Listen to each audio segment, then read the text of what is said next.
Oke, Assalamualaikum warahmatullahi wabarakatuh. Perkenalkan kami dari kelompok 16. Kami di sini membahas buku Risk Management Concept and Guidance by Carl L. Pritchard. Yang kami review itu adalah chapter 9, 11, dan 28.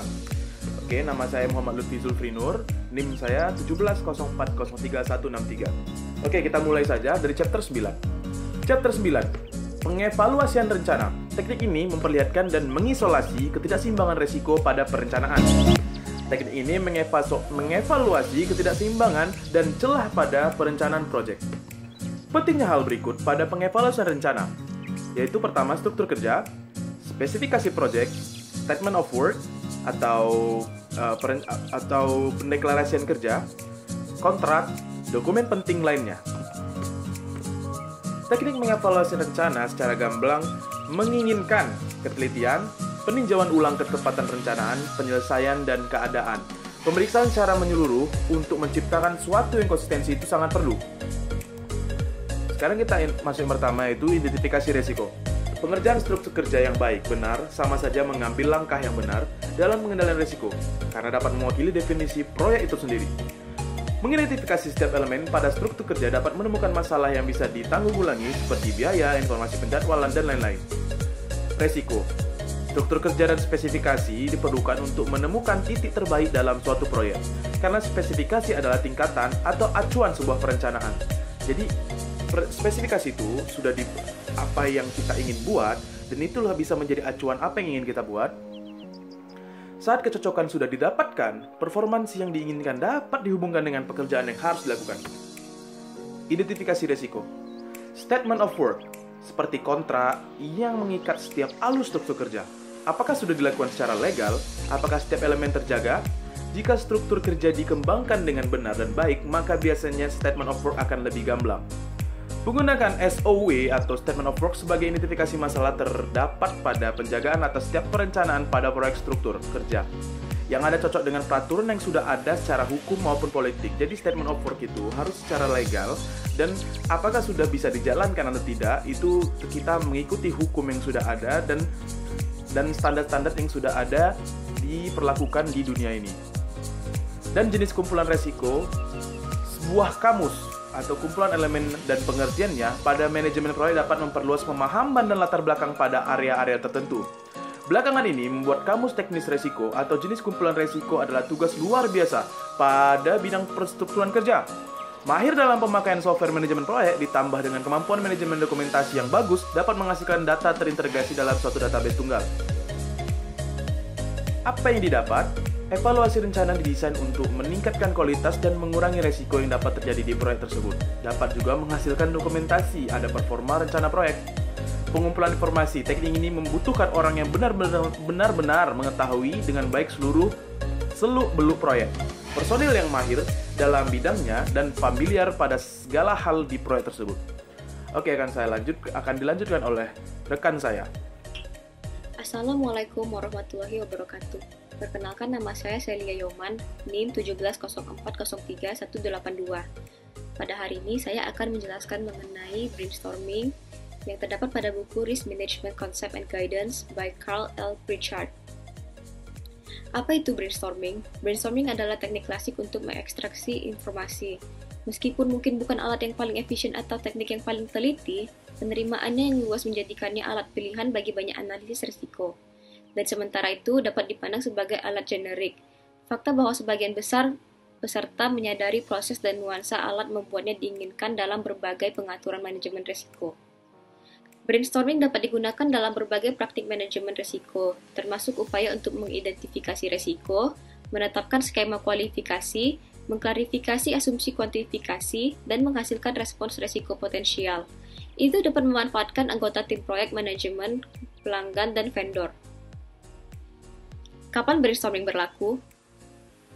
Teknik ini berlaku di hampir setiap langkah dalam proses manajemen risiko. Utilitasnya yang luas membuatnya menarik dalam berbagai pengaturan dan mempertahankan langkah-langkah proses berikut. Pertama, yaitu identifikasi risiko, yaitu untuk membuat kumpulan risiko atau untuk membuat kategori risiko. Yang kedua, yaitu kualifikasi, untuk bekerja ke arah istilah dan terminologi untuk apa yang merupakan tinggi, sedang, dan rendah dalam berbagai kategori risiko. Ketiga yaitu kualifikasi untuk menangkap asumsi lingkungan dan sumber data potensial. Keempat yaitu pengembangan respons untuk menghasilkan strategi resiko untuk memeriksa implikasinya. Input adalah premis dasar dari brainstorming itu sendiri adalah ide tunggal dan komprehensif untuk dipresentasikan kepada kelompok peserta. Adapun output akan tergantung pada premis yang disajikan, tetapi juga dapat mencakup resiko yang diidentifikasi, sumber resiko, kategori, pemicu, pendekatan kualifikasi, asumsi, respons resiko, atau data lain yang ditangkap selama analisis. Keluaran harus didokumentasikan dan katalog untuk aplikasi masa depan. Nah, kemudian ada pun langkah-langkah brainstorming. Yang pertama itu untuk tetapkan premis dasar brainstorming resiko. Kedua, identifikasi peserta yang tepat. Ketiga, jelaskan peraturan dari brainstorming kepada kelompok. Keempat, dapat informasi dari kelompok. Dan kelima, tinjau dan bicarakan informasi yang disajikan. Informasi dikumpulkan selama curah pendapat akan bervariasi dalam tingkat kualitas. Informasi akan digunakan dengan baik ketika dinilai validitasnya dan kemudian didokumentasikan dan diterapkan dalam rencana proyek. Brainstorming seringkali menangkap risiko yang paling jelas atau pendekatan kualifikasi yang paling jelas. Di sisi lain, teknik ini juga akan menghasilkan informasi yang mungkin terlewatkan sama sekali. Dengan demikian, peran utama fasilitator adalah untuk memastikan bahwa informasi tersebut ditangkap dengan baik dan diterapkan dengan tepat. Persyaratan sumber daya dasar untuk brainstorming termasuk para peserta, fasilitator, dan bahan-bahan yang dengannya wawasan mereka akan ditangkap. Alat untuk menangkap data biasanya tidak lebih dari flipchart, papan yang bisa dihapus, atau komputer dan laptop. Personel yang berpartisipasi dalam sesi brainstorming harus memiliki pemahaman dasar tentang premis yang dialamatkan oleh brainstorming dan kesediaan untuk berbagi wawasan mereka. Untuk aplikasi, brainstorming efektif ketika mereka diarahkan pada tujuan yang jelas dan mudah dilihat. Tanpa objektif untuk hasil, brainstorm resiko dapat dengan mudah memburuk menjadi sesi keluhan. Brainstorming umumnya tidak mendukung pemilihan sumber kecuali untuk diskusi terbuka tentang implikasi pemilihan sumber tertentu. Untuk identifikasi resiko, diskusi skema kualifikasi, dan pengembangan respons resiko, brainstorm dapat menghasilkan volume informasi berharga dari mana respons terbaik yang tersedia dapat diperoleh. Brainstorms afford new perspectives, which are essential to the success of any risk management effort, because risk management is a foray into the unknown. Untuk ringkasan dari materi brainstorm sering membuka pintu bagi diskusi resiko dan resiko bebas dan jujur. Untuk fitur itu saja, mereka meningkatkan nilai. Namun, mereka juga menambah pengetahuan tentang proyek yang diberikan atau bidang resiko. Mereka mendorong perspektif baru dan pemahaman baru tentang resiko. Mereka juga dapat mengarah pada pendekatan baru dalam kualifikasi resiko, kuantifikasi, dan pengembangan respons.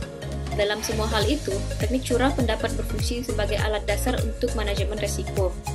Terima kasih telah mendengarkan, dan untuk materi selanjutnya yaitu pemodelan resiko akan dijelaskan oleh teman saya Lili Sri Intan Siagian. Baik, perkenalkan nama saya Lili Sri Intan Siagian. Saya akan melanjutkan topik presentasi dari kelompok saya mengenai pemodelan risiko. Kita dapat memodelkan suatu risiko dengan cara mengklasifikasi mana yang menjadi input, mana menjadi proses, dan yang mana menjadi output. Dalam suatu contoh, dalam membangun sebuah toko, yang menjadi inputnya dapat berupa daftar masalah risiko. Daftar masalah risiko yang terdiri dari dampak bencana alam, penyebaran wabah penyakit, meningkatnya harga bahan baku, dan lain-lain yang kemungkinan berasal dari pihak eksternal. Kemudian yang kedua yaitu toleransi bagi organisasi. Ini biasanya berasal dari dalam atau yang disebut dengan internal. Bisa berupa lemahnya peramalan, human error, dan yang ketiga lemahnya finansial. Kemudian yang ketiga yaitu daftar kelebihan organisasi. Daftar kelebihan organisasi bisa berupa menetapkan harga yang ideal, yang kedua mendapatkan dukungan dari pihak luar, yang ketiga dapat berupa mendapatkan lokasi yang sangat strategis. Kemudian yang keempat, peluang yang dihasilkan. Peluang yang dihasilkan dapat berupa keuntungan, dapat meningkatkan citra perusahaan. Yang ketiga, mendapatkan kepercayaan dari pihak lain. Kemudian yang kelima, informasi sesuai dengan pertanyaan model. Hendaknya data yang dilakukan sesuai dengan model yang telah ditetapkan di awal. Kemudian ada proses. Prosesnya itu ialah menilai suatu proyek dengan menggunakan pemodelan sistem. Kita melihat apakah pemodelan yang telah kita rancang itu dapat dilaksanakan atau tidak. Kemudian output dapat berupa basis data. Yang kedua ada grafik. Dari grafik kita mendapatkan nilai apakah perusahaan kita mendapatkan kenaikan atau penurunan. Kemudian yang ketiga, tampilan yang menyoroti posisi proyek. Keempat ialah kuesioner. Kuesioner kita dapatkan dari masyarakat sehingga kita dapat mengetahui apakah masyarakat puas dengan proyek yang kita lakukan atau tidak. Kemudian ialah ada 3 hal penting dalam pemodelan risiko. Yang pertama, bidang risiko. Bidang risiko yang dimaksud ialah kebaruan teknologi dalam organisasi, proyek yang menerapkan teknologi baru secara inheren meningkatkan risiko yang lebih besar. Kemudian yang kedua ialah bobot. Bobot ditugaskan secara numerik dan harus ditetapkan dalam skala dengan nilai tertinggi, ditugaskan untuk bidang risiko yang paling memprihatinkan dan untuk peluang bernilai terbesar. Kemudian area peluang. Pers perdagangan umumnya sangat disukai. Proyek yang menarik minat pers meningkatkan peluang. Kemudian ialah kegunaan dari model risiko. Yang pertama, untuk mengkomunikasikan tingkat risiko relatif kepada manajemen senior. Untuk yang kedua, mengambil keputusan proyek. Yang ketiga, menetapkan atau mempertahankan kebutuhan pendanaan darurat pada proyek tertentu berdasarkan peluang. Yang keempat, asumsi tantangan terhadap tingkat relatif dan ancaman dan peluang yang dapat diberikan personal pemasaran. Yang kelima, teknis untuk menyajikan argumen berdasarkan kompleksitas, peluang, dan ancaman proyek. Yang keenam, model ini dirancang untuk mengurangi beberapa masalah kepribadian yang terkait dengan risiko. Yang ketujuh, mendorong tingkat konsistensi yang jauh lebih tinggi. Model risiko hanya dapat diandalkan bila diterapkan secara konsisten dalam organisasi. Tantangan dalam banyak organisasi adalah bahwa individu seharusnya berusaha memodifikasi untuk mewarnai perspektif pada proyek. Kunci untuk model risiko proyek adalah aplikasi yang konsisten dan pemahaman yang jelas tentang peran teknologi. Sebagai gantinya, model risiko akan menyediakan sistem penilaian yang metrik yang dapat diterapkan secara efektif untuk menetapkan keputusan dalam menetapkan cadangan yang tepat dan memastikan bidang-bidang yang menjadi perhatian atau minat yang meningkat. Akibatnya, alat ini digunakan sebagai evaluasi umum. Kesimpulannya ialah model risiko diharapkan dapat bersifat konsisten, bukan hanya konsisten, melainkan bersifat kreatif, di mana kita dapat memodifikasi model risiko tersebut sehingga dapat mengurangi tingkat risiko. Dan juga dibutuhkan tingkat pemahaman mengenai teknologi yang tinggi. Dan juga diperlukan pengetahuan teknologi yang tinggi agar didapatkan suatu kesimpulan atau suatu keputusan yang tepat untuk mencegah terjadinya risiko, sehingga alat ini dapat digunakan sebagai evaluasi umum. Pemodelan risiko ini dapat disebut sebagai alat untuk dapat mengevaluasi tingkat risiko. Demikian hasil presentasi dari saya. Ya, terima kasih telah menonton video kami. Kami dari kelompok 16 ingin mohon undur diri. Assalamualaikum warahmatullahi wabarakatuh. Bye.